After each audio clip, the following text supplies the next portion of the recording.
Kamusta mga anime lovers? Bago magsimula ay shoutout sa ating mga awesome Lodi members Muamu Chup Chup. Nakita nilang tumalsik si Erza mula sa flying ship kaya nagmamadali itong iniligtas ni Natsu. Samantala inatake ng allergy si Brandish kaya sinamantala ito ni Kana para matalo siya. Gumawa ng 5 robot si Wall at agad na inatake si Juvia ng isa na nagawa siyang masaktan dahil gumamit ito ng steam. Si Gray naman ay nakontra din ito ng apoy. Ang kalaban ni Elfman ay napakabilis kaya tinamaan siya nito. Si Lisa naman ay kinontra ng matigas na armor saka siya sinapok. Pero dahil walang kahinaan si Mira ay kinopya nito ang mukha ng kapatid.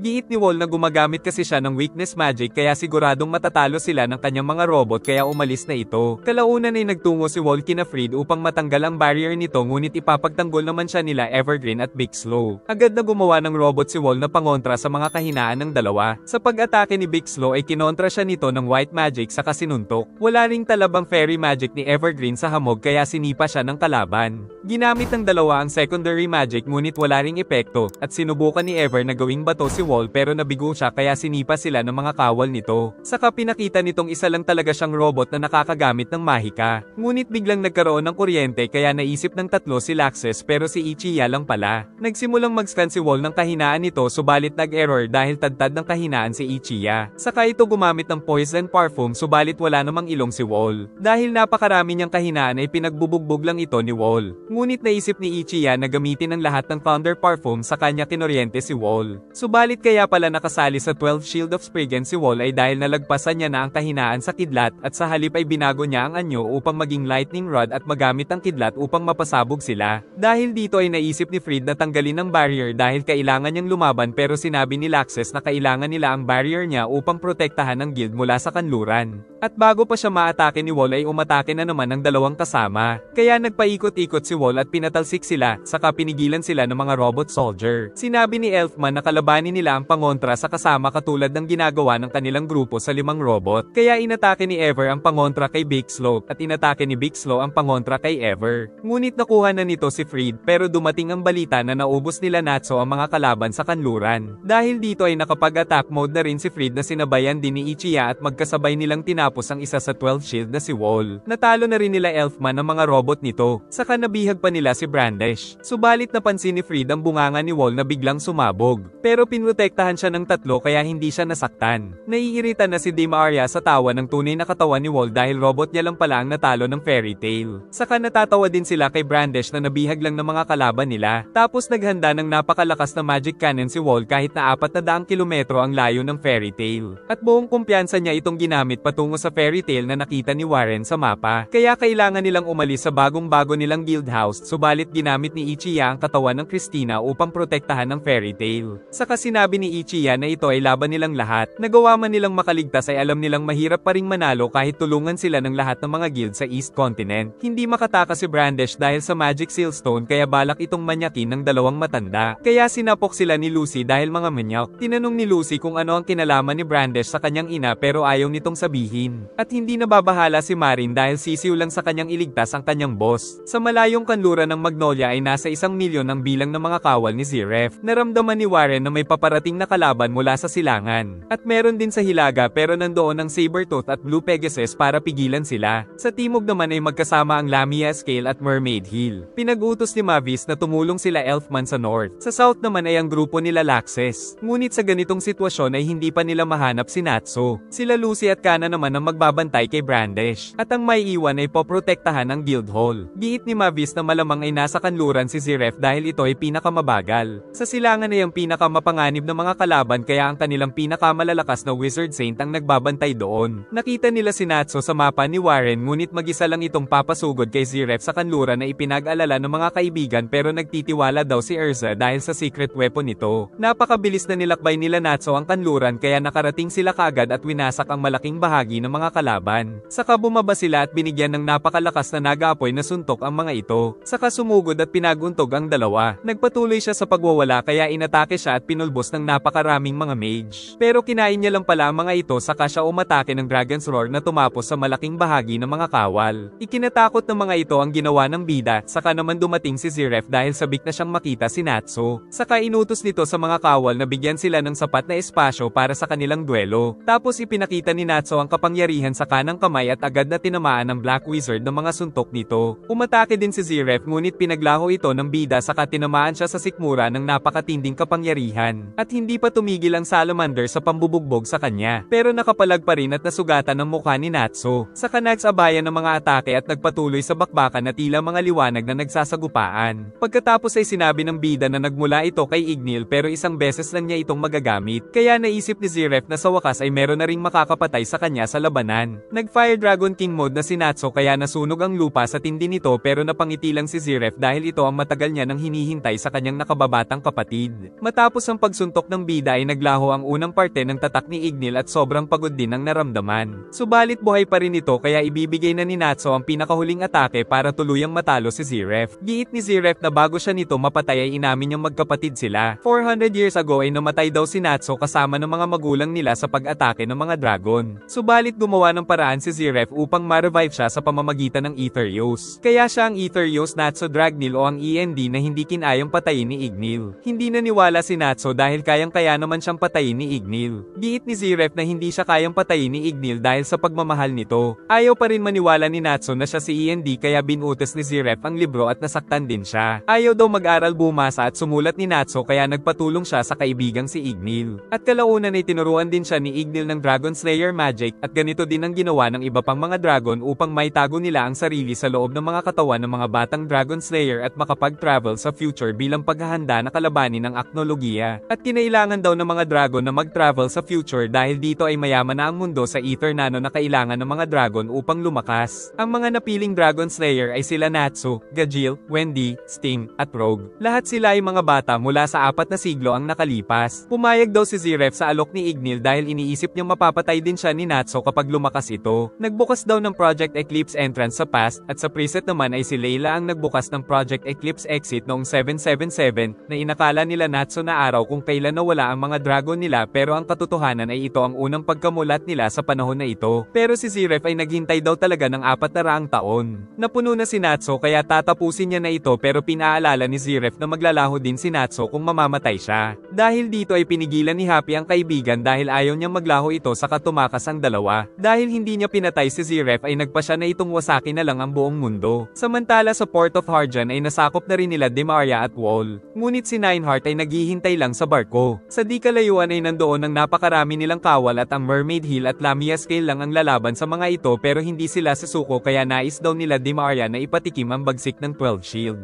Napaiyak si Happy at sinabing humanap na lang sila ng ibang paraan upang hindi mawala si Natsu. Binakbak na rin ng Sabertooth at Blue Pegasus ang mga kalaban sa Hilaga. Ngunit napatakbo ang mga kasama dahil pinagpapatay sila ni Bloodman na isa sa 12 Shield of Spriggan. Nakaharap na rin ng mga Saint Wizard ang traidor na si God Serena na dating top Saint Wizard ng East Continent. Subalit kasama pa nito si August na expert sa lahat ng mahika at si Jacob na expert assassin. Nakapasok si Marin sa kulungan ni Brandish. Subalit sinakal pa nito ang dalaga dahil tinatawag lang siya nitong pet. Patuloy ang pakikipagbakbakan ng Lamia at Mermaid sa South kung saan nagagawa nilang matalo ang malaking bilang ng mga kalaban. Sa malayo ay tinarget na sila ni Wall at gumawa ng mga missile na nagpasabog sa dalawang guild. Kaya napilitan si Kagura na hiwain sa ere ang mga patungo sa kanila. Ngunit dumating bigla si Demaria. Saka nagbago ang paligid dahil sa lakas ng mahikang taglay nito. At sa isang iglap ay nawasak ang damit ni Kagura. Samantala habang dala ni Happy ang bida ay nawalan ito ng malay. Nang magising si Brandish ay nasa kama na siya dahil iniligtas siya nila Lucy mula kay Marin dahil marami pa silang katanungan dito. Napansin din daw ni Lucy na hindi naman ito masamang tao. Giit ni Brandish na sasabihin niya na ang tungkol sa nanay ni Lucy kung pakakawalan siya nito at sila lang dalawa ang mag-uusap. Nagpakilala itong anak ni Grammy na dating katulong ni Layla Heartfilia. Nang mag-retired si Layla ay binigay nito ang mga susi sa mga tauhan at napunta sa kanyang ina ang susi ni Aquarius. Pero pinatay daw ni Layla ang kanyang ina upang mabawi ang susi ni Aquarius kaya napunta kay Lucy ang susi. Sa kanito inatake si Lucy na balak nitong patayin. Mabuti na lang ay iniligtas siya ni Aquarius mula sa natapon na tubig. Na-miss ni Lucy ang spirit ngunit sinabi nitong nasa malayo daw ang bago niyang susi at ngayon ay nakarating lang siya dito dahil sa Spirit King. Saka pinagalitan ni Aquarius si Brandish dahil bataan niya lang pala ito at ginawa pang parang aso sa kasinampal. Ngunit hindi pa rin mapatawad ni Brandish ang ginawa ng nanay ni Lucy. Kaya dinala sila ni Aquarius sa isang dimensyon ng alaala. 400 years ago ay si Anna Heartfilia ang nagbukas ng Project Eclipse entrance para madala sa future ang 5 Dragon Slayer dahil nagkasundo sila ni Ziref upang matalo ang Aknologia. At sa panahong ito ay si Layla Heartfilia ang magbubukas ng Project Eclipse exit upang makarating ang mga pinadala mula sa past, subalit kulang ang susi niya dahil na kay Grammy ang isa. Dahil dito ay ginamit ni Layla ang sariling life force upang mabuksan ito kahit kulang ang susi, subalit nagdulot ito sa kanya ng karamdaman kaya labis ang pagsisisi ni Grammy na hindi niya naibigay ang susi kaya iniwan niya na lang ito kay Layla. Ngunit sa labas ay pinatay ng isa pang katulong si Grammy dahil sinisisi siya nito sa pagkakasakit ni Layla. Sa kabila nito ay sinabi na lang ni Grammy na wag nitong sasaktan ang anak niyang si Brandish kapalit ng kanyang buhay kaya nalaman na rin nila ang katotohanan. Nang biglang dumating si Happy dala si Natsu na masama ang kalagayan. Agad itong tinignan ni Palochka at alamang inabuso nito ang paggamit ng mahika kaya nagkaroon ng malignant tumor sa katawan na ikakamatay nito sa kaunting oras at wala pang nakakagamot ng ganitong sakit. Dahil dito ay naisip ni Brandish na paliitin ng sobra ang tumor gamit ang magic niya upang mapalabas ito sa katawan ni Natsu. Naging maayos na rin si Natsu kaya nagtataka din sila Makarov at Palochka kung bakit tumulong si Brandish. Subalit ang dalaga ay bumalik pa rin sa kanyang kulungan na ikinalungkot ni Lucy. Giit ni Aquarius na kailangan lang nito ng panahon para mag-isip. Kalaunan ay sinabi ni Aquarius na meron na siyang bagong susi pero kailangan itong hanapin ni Lucy. Sa timog ay napilitang umatras ang Mermaid at Lamia dahil sa lakas at dami ng kalaban. Sa hilaga naman dahil kay Bloodman ay napilitan ding umatras ang Saber at Blue Pegasus. Napabagsak din ni God Serena na mag-isa ang 4 na top Wizard Saints. At si Warrod daw ang unang tatapusin nito. Ngunit pumalag si Warrod gamit ang mga ugat. Saka bumangon si Wolfheim at inatake si God Serena. Tapos sinuntok pa ito ni Jura ng malaking kamao at saka gumamit ng vampire magic si Hyperion. Dahil dito ay hindi makahinga si God. Tutulong sana si Jacob ngunit nais daw makita ni August kung anong gagawin ni God na biglang gumamit ng Earth Dragon Slayer magic upang mapatalsik ang mga Wizard Saint. Saka gumamit din siya ng Fire Dragon magic pati na rin ng Water Dragon magic kasama ang Wind Dragon magic kaya walang nagawa at tuluyang natalo ang mga katunggali nito. Dahil si God pala ay merong 8 Dragon Lacrima sa katawan. Subalit natigilan silang lahat ng mapansin ang nakakatakot na kapangyarihan. Dahil dumating pala ang kinatatakutang si Aknologia kaya natuwa pa si God Serena ngunit hindi nila nakita kung paano siya tinapos nito. Saka umalis ang Aknologia na naghahanap ng mga Dragon Slayer. Pinigilan din ni August si Jacob dahil mas malakas ito sa kanila. Nagbabantay sila Lucy at Freed sa mga sugatan. Habang naglalakbay patungo sa Harjan Port ay nagpahinga muna ang grupo kaya naghanda daw si Juvia ng tulugan nila ni Gray. Kalaunan ay nakita ni Gray na hinihingal si Laxus dahil sa Bane particles na nalanghap niya noon. Samantala si Erza na lang ang tumabi kay Juvia. Giit ni Laxus na poprotektahan niya ang guild kahit buhay niya pa ang kapalit. Samantala hindi rin makatulog sila Gajil at Levi dahil iba ang Alvarez Empire sa mga nakalaban nila noon. Kaya gumawa ng mga bakal si Gajil dahil ayaw niya daw na panghinaan ng loob si Levi. Kinaumagahan ay nagsimula kagad ang gyera sa Harjan Port. Sumugod si Sheria at inatake ang mga ito. Ngunit sa isang iglap ay nahiwa din ni Demaria ang kanyang damit. Nais niya lang daw sanang paglaruan si Sheria ngunit dahil isa itong healer ay kailangan niya itong patayin pero iniligtas ito ni Wendy. Saka pinatay ni Leon ang maraming tauhan nito. Dumating sila Gray at Juvia at tinapos ang maraming sundalo ng Alvarez. At si Erza ay pinaghihiwa ang mga ito. Nasa malayo si Wall nang bigla siyang atakihin ni Laxus. Lalaban pa sana si Wall ngunit sinuntok lang siya sa pagmumukha at gumulong-gulong. Kaya umatake ito ng mga bala pero naglaho ang mga ito dahil sa kuryente sa kakinidlatan pa siya ni Laxus. Napansin ni Wall na masama ang lagay ng mga organ ni Laxus. Ngunit nakipagsuntukan pa rin ito at inumbag pa siya pero napatalsik din niya si Laxus. Natalo nila Erza ang maraming kawal ngunit kailangan na nilang magtungo sa 12 Shield. Kaharap nila Wendy si Demaria sa kabinigyan ni Carla ng jacket si Sheria. Saka nagbanta ang kalaban na kaya nitong patayin sila sa isang iglap. Nagawang tamaan ni Wall ng malakas na suntok si Laxus. Ngunit gumamit na ito ng kuryente at sinipa ng malakas ang kalaban. Saka umatake si Wall ng napakalakas na atake na sumabog sa kalangitan at nakita ng lahat. At nag-transform ito upang matalo si Laxus na nahihirapan ng gumalaw dahil sa kalagayan kaya tinamaan siya at tuluyang pinatalsik. Saka nagpalabas ng napakaraming missile, gumamit pa ng laser, at gumawa ng railgun na panang-atake kay Laxus pero paborito nito ang kidlat kaya sumugod at kinoryente si Wall pero wala ring talab kaya pinagtitira niya si Laxus ngunit nasipa siya nito. Sa kabila ng lahat ng atake ay buhay pa rin si Laxus kahit labis na nahihirapan. Alam ni Wall na nasa limitasyon na ang katawan nito. Dahil dito ay buburahin na siya ng kalaban hanggang sa maging abo. Ngunit gumawa pala siya ng malaking magic circle enchantment. Giit ni Wall na walang kwenta ang mga enchantment magic sa kanya kaya tinanggal niya ito subalit dahil sa ginawa ay natanggal din niya ang Bane particles enchantment sa katawan ni Laxus. Kaya nainis ang kalaban ngunit paparating na si Laxes pero kumpiyansa itong walang epekto sa kanya ang kidlat ngunit biglang nagkulay pula ang kidlat nito. Saka naalala ang sinabi ng First Master na katulad siya ng great-grandfather na si Yuri na handang gawin ang lahat para sa guild kaya ngayon ay nagamit niya ang Megaton Red Lightning technique na tuluyang nang wasak sa katawan ni Wall. Pinag-usapan ng guild ang kanilang sitwasyon sa bawat lokasyon. Ngunit nag-aalala si Makarov dahil wala silang panapat kapag kumilos na si Zeref. Patuloy ang pakikipaglaban nila Gray at Juvia nang muntik na si Juvia. Mabuti ay iniligtas siya ni Meldy dahil tutulong na rin ang Crime Sorcerer Guild. Samantala naghihintay kila Kagura at Urza ang dalawang bata ni Nineheart subalit dinaanan lang sila ng dalawang malakas na swordsmen. Meron pang nanggaling sa itaas na inatake naman ni Jelal. Dahil nandito daw siya para patayin si Zeref. Tumigil ang oras dahil sa mahika ni Demaria kaya nakapasok sila sa tinatawag na time rift. Kaya namimili siya kung sino sa tatlo ang uunahin niya upang paglaruan ng mga ito at si Wendy ang napili niya. Ngunit nakakilos ang mga ito at magkasabay siyang inatake. Dahil nandito pala si Altair na sinabing nag-e-exist lang daw ang ganitong anyo niya sa loob ng time rift dahil sa kanyang ginawang sakripisyo noon at siya ang may kagagawan upang makagalo din sila dito. Umatake si Demaria sa kanila kaya sabay na namang umatake ang Sky Sisters. Saka lumabas ang liwanag sa kamay at panang atake sa lupa na sumabog ng napakalakas dahil sa tindi ng magic power. At nag-transform ng God Soul at muling nagpasabog ng pambihirang kapangyarihan. Napinsala ang tatlo dahil sa ginawa nito. Samantala unti-unti nang nawawasak si Altair. Nakita ni Carla sa future na papatayin nito si Wendy kaya itinulak niya ngunit siya ang tinamaan nito. Giit ni Altair na buhay pa ito dahil pinatigil niya ang oras ni Carla. Ngunit paglabas nila sa time rift ay mamamatay pa rin ito kaya kailangan nilang matalo si Demaria at mag-cast ng malakas na healing spell sa eksaktong segundo ng paglabas sa time rift. Subalit kakaunting panahon na lang silang kayang panatilihin ni Altair sa loob ng time rift. Kaso naisip ni Altair na wala silang magagawa kay Demaria. Ngunit namangha siya nang makita ang determinasyon sa dalawa kaya inalok niyang gamitin nila ang lakas mula sa future na tinatawag na Third Origin subalit hindi na sila muling makakagamit ng magic pagkatapos nito. Nais itong gawin ni Sheria pero pinigilan siya ni Wendy at sinabing pagalingin na lang si Carla sa paglabas nila sa time rift saka sumugod ang kalaban kaya tinulak niya ito at ginawa na ito ni Altair para sa kanya kaya nagawa niyang labanan ng God Soul. Ngunit pinabalik nito sa kanyang katawan ang mga sakit na naramdaman sa buong buhay niya. Sa kabila nito ay sinuntok niya pa rin ang kalaban pero siya pa ang nasaktan at tinirapan ng laser. Nagtataka si Wendy kung bakit wala na siyang lakas at bago siya nito mapatay ay niligtas siya ni Sheria dahil ito pala talaga ang ginamitan ni Altair ng Third Origin Magic. Dahil dito ay nagawa niyang masaktan si Demaria at nakipagsuntukan siya ng walang tigil at nagawang matanggal ng bahagya ang God Soul. Ngunit muling umatake na sinalag lang ni Wendy para kay Sheria. Saka ito naghanda ng matinding Godslayer magic at bago pa makaatake si Demaria ay tinamaan niya ito sa katawan na tuluyang tumapos sa kalaban. Nang magbalik ang oras ay agad na pinagaling ni Wendy si Carla ngunit nalulungkot siya para kay Sheria. Giit ng kaibigan na magagawa niya namang mabuhay ng walang magic. At natuwa naman si Altair sa determinasyon na meron ng dalawang bata. Natuwa sila Warren dahil natalo ang isa pang 12 shield. Napansin ni Mavis na hindi gumagalaw ang dalawang 12 shield sa silangan. Subalit nandoon na pala si Jacob at sinabing peking lokasyon ang nakikita nila sa mapa dahil kay August na paparating pa lang daw dito. Dagdag pa nitong nais niyang tapusin ang trabaho bago pa makarating si August upang hindi na ito mahirapan. Saka nang hingi pa ito ng alak pero ayaw magbigay ni Makarov. Giit nitong nais lang niyang makipag-inuman sa huling sandali ng kanilang buhay. Gamit ang mga kamay ay nakaramdam sila ng matinding kapangyarihan at biglang naglaho ang lahat. Naramdaman din nito ang multo na si Mavis at tinamaan pa siya nito na hindi niya maintindihan kung paano nito nagagawa. Sa kabalak siya nitong pahirapan hanggat hindi sinasabi kung nasaan ang Fairy Heart at dahil sa atake nito ay napipinsala din ang kanyang katawan. Giit nitong nasa Void of Death lang ang mga pinaglaho niya kaya may iligtas niya pa ang mga ito. Nang bigla itong sinipa ni Lucy sa batok, saka ginamit nito ang Leo form. Nagtaka si Jacob kung paano sila nakaligtas dahil ang nangyari pala ay iniligtas na naman sila ni Horology M. Giit ni Jacob na papahirapan niya si Lucy kung hindi sasabihin ni Mavis ang lokasyon ng Fairy Heart saka inatake ang dalaga na iniligtas ni Natsu na galit na galit. Sumugod ang bida at sinipa sa mukha si Jacob ngunit nakasuntok pa rin ito kaya sinikmuraan niya kaso nahuli siya at binalibag. Saka bigla itong naglaho at inatake siya pero bigla na namang nawala. Tinapakan din ito si Mavis kaya tinawag ni Lucy si Loki na sinuntok ang assassin. Pero nakabawi ito ng suntok saka gumamit ng kakaibang kapangyarihan. Umatake ito kay Natsu pero si Lucy ang tinamaan dahil expert si Jacob sa panlilinlang. Aatake sana si Natsu ngunit naglaho at nagawa siyang mahuli nito. Tapos ginawa din itong invisible ang damit na suot ni Lucy upang magdusa daw si Natsu. Pero siya ang nahihiya imbis na si Natsu dahil sanay na daw siyang makitang nagsusuot ng kakaunti. Nang mawala sa focus si Jacob ay nagbalik ang kasuotan ni Lucy at magkasabay nilang inatake ni Natsu ang assassin. Dahil sa nangyari ay nakaisip si Mavis ng paraan upang matalo si Zeref. Nakahanda na rin ang napakaraming kawal ni Zeref na pinangunahan ni Invel at sinabi na huwag maliitin ng fairy tale dahil 5 na sa 12 Shield of Spriggan ang natatalo. Kahit pagtulungan nila si Jacob ay natatalo sila nito. Saka naglaho na naman at pinagsasapok sila Natso at Lucy. At nagbantang papatayin ang lahat ng bihag niya isa-isa. Naalala ni Lucy na kasama doon sila Brandish. Ngunit pinakawalan niya lang ang dalawa at nagkaroon ng kamukha si Marin dahil kinopya siya ni Gemini. Saka ginamit ni Lucy ang kapangyarihan ni Marin sa pamamagitan ni Gemini upang mailigtas ang mga itinago ni Jacob sa ibang dimensyon. Kaya lahat sila ay ipapadala na nito sa ibang dimensyon pero nakaharang si Happy sa kanyang kamay. Saka nagpalaki si Makarov at sinuntok ito ng malaking kamao at tumalsik sa malayo. Tapos inihagis niya rin si Natso patungo kay Jacob na pinainit ng sobra ang katawan at nasusunog ang damit ng assassin at tinamaan pa ito ng napakalakas na kamao ng ating bida na siyang tumalo sa isa pang 12 Shield of Spriggan. At dahil din dito ay natuyo ang buong lawa. Nagpasalamat si Natso dahil tinulungan siya ni Brandish sa pagtanggal ng tumor. Di makapaniwala si Brandish na natalo nila si Jacob pero nasa ibang level daw ang paparating na si August. Nagsimula kaagad ang fairy tale sa pagsasaayos ng nasirang pader ng Master. Nasira din ang radar ni Warren kaya nakatingin ng masama sila Jet kay Makarov. Pero may nanghahak pala sa radar niya na naisip nilang si August kaya hinanap nila si Mavis para humingi ng advice. Samantala nagtungo sila Mavis sa secret chamber ng guild. At pinag-utos nitong gamitin ni Kana ang fairy glitter sa kanya dahil nag-crack ang lakrima noong napinsala siya ni Jacob kaya naisip niyang malalabas nila ang kanyang katawan kung papatayin ni Kana ang kanyang projection. Ngunit ayaw pumayag ni Kana dahil mapanganib ito, giit ng First Master na ito lang ang paraan upang matalo si Ziref. Sa hilaga ay nakita nila Gajil na paparating ang mga kawal ni Ziref at kahit parang langgam sa dami ang mga ito ay nais pa rin nilang lumaban. Sa kasamaang palad ay bihag na pala ng mga ito ang buong guild ng Sabertooth at ang lahat din ng miyembro ng Blue Pegasus. Samantala sa timog ay sugatan na rin sila Laxus at Wendy habang sa di kalayuan ay patuloy na nakikipaglaban sila Gray at mga kasama. Sumugod naman sila Jelal, Kagura at Erza sa barko ngunit naging itim bigla ang paligid sa kanabugbog si Jelal dahil magic pala ito ni Simon kaya nagtataka sila kung paano nabuhay. Napaiyak si Kagura nang makita ang kuya ngunit pinigilan siya ni Jelal dahil ito pala ay isang mahika lang mula sa alaala nila na kagagawa ni Nineheart. Dahil nabuko nila ito ay naglaho na si Simon. Nadala naman ang emosyon ni Kagura dahil dito. Saka iniligtas siya ni Jelal mula sa malakas na mahika ngunit nahulog sila sa ilalim samantala nilikha ni Nineheart si Ikaruga na nakalaban noon ni Erza. Sa ibaba ay naipit sa malaking kadena si Jelal ngunit iniwan lang siya ni Kagura dahil may galit pa rin siya dito. Samantala sa mabilis na labanan ng dalawa ay napipinsala si Erza. Sa kanilikha din ni Nineheart si Azuma na inatake si Erza ng ugat at saka umatake din sa kanya si Ikaruga kasabay ng napakaraming ugat tapos pinasabog pa siya nito. Hiniwa din siya ng dalaga at hinagis ni Azuma sa ere sa kamuling inatake ni Ikaruga. Nakaligtas naman si Erza ngunit nilikha na rin ni Nineheart pati si Kyoka. Samantala sa ibaba ay nagkaroon ng mga yelo dahil makakaharap nila Leon at Gray ang isa pang likha nito na si Master Ol. Pati na rin sila Zancro, Kiss, Izel at Hades ay muling nabuhay. Kaya wala ng pag-asa na manalo ang fairy tale dahil sa Historia Magic ni Nineheart. Samantala iniligtas pa rin ni Kagura si Jelal dahil kay Erza. Nag-enjoy ka ba?